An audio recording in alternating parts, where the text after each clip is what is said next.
कर्ण महाभारत का एक ऐसा पात्र है जो सबको प्रिय है। आज के वीडियो में हम कुछ ऐसा बताएंगे जिसे करने का साहस महाभारत में कर्ण के अतिरिक्त और किसी में भी नहीं था। महाभारत में जब कर्ण के रथ का पहिया धरती में फंस गया, तब अर्जुन के पास अच्छा अवसर था कर्ण का वध करने का, परंतु कर्ण ने अर्जुन को रोक दिया क्योंकि वो उस समय निहत्था था। उसके पास कोई हथियार नहीं था और वो अपने रथ का पहिया धरती से निकालने में व्यस्त था। अर्जुन कर्ण की बात सुनकर रुक गया। तब भगवान कृष्ण ने अर्जुन से पूछा, हे पार्थ, तुम रुक क्यों गए? बाण चलाओ। अर्जुन ने कहा, निहत्थे योद्धा पर आक्रमण करना युद्ध के नियम के विरुद्ध है। भगवान कृष्ण ने अर्जुन को स्मरण कराया कि जब अभिमन्यु बिना किसी अस्त्र शस्त्र के अकेला ही युद्ध कर रहा था, तब क्या कर्ण के मस्तिष्क में एक बार भी युद्ध नियम का विचार आया? साथ ही भगवान ने कौरवों द्वारा द्रौपदी का अपमान भी स्मरण कराया। अर्जुन को यह सब याद करके बहुत क्रोध आया और उसने कर्ण पर बाण चला दिया। यह कर्ण का अंतिम समय था। अर्जुन ने जिस अस्त्र से आक्रमण किया वो और कोई नहीं अपितु इंद्रास्त्र था, जो कि अर्जुन के पिता इंद्र का अस्त्र था।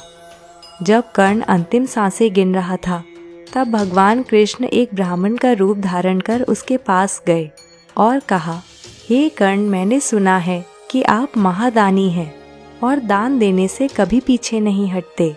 मैं निर्धन ब्राह्मण हूँ और आपसे दान मांगने आया हूँ। कर्ण ने ब्राह्मण से कहा कि मेरे पास अभी आपको देने के लिए कुछ नहीं है। मैं अपनी मृत्यु की प्रतीक्षा कर रहा हूँ। ऐसे समय में मैं आपको क्या दे सकता हूँ? तब ब्राह्मण ने कहा कि मैंने सुना है आप किसी को खाली हाथ नहीं जाने देते। फिर अचानक कर्ण को अपने स्वर्ण दांत का याद आया। तब उसने एक पत्थर से अपने दांत को तोड़कर ब्राह्मण को दान में दे दिया। ब्राह्मण ने कहा कि यह दांत आपके मुख से निकला है, अतः ये जूठा है और अपना जूठन एक ब्राह्मण को देना धर्म के विरुद्ध है। तब जीवन और मृत्यु के मध्य जूझते हुए कर्ण ने एक तीर धरती की ओर छोड़ा और वहां से गंगा बहने लगी। कर्ण ने गंगा जल से उस दांत की शुद्धि की और ब्राह्मण को दान में दिया। तब भगवान कृष्ण ने अपना स्वरूप कर्ण को दिखाया और प्रसन्न होकर कहा कि तुम मृत्यु के समय भी अपना धर्म नहीं भूले। तुमसे बड़ा दानी ना कोई हुआ है और ना ही कभी होगा। तब भगवान ने कर्ण से वरदान मांगने के लिए कहा।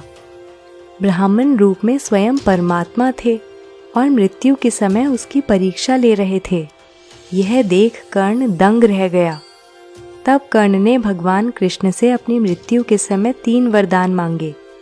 पहला वरदान था कि अगले जन्म में उसके वर्ग के लोगों के साथ न्याय हो, क्योंकि सूत दंपत्ति ने उसका पालन पोषण किया था, इसलिए उसे शूद्र श्रेणी का मानकर उसके साथ बहुत बार छल हुआ और उसका अपमान किया गया।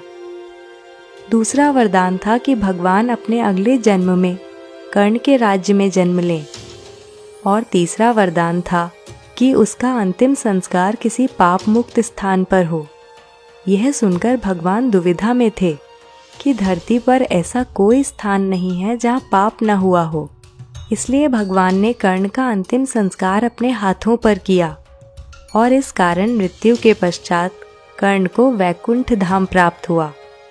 वैकुंठ एक ऐसा स्थान है जहाँ भगवान कृष्ण स्वयं निवास करते हैं और जहाँ जन्म और मृत्यु के पाश से मुक्ति मिलती है। और दर्शकों, यहीं समाप्त होती है यह जानकारी। जल्द ही मिलेंगे अगली कड़ी में। तब तक के लिए नमस्कार।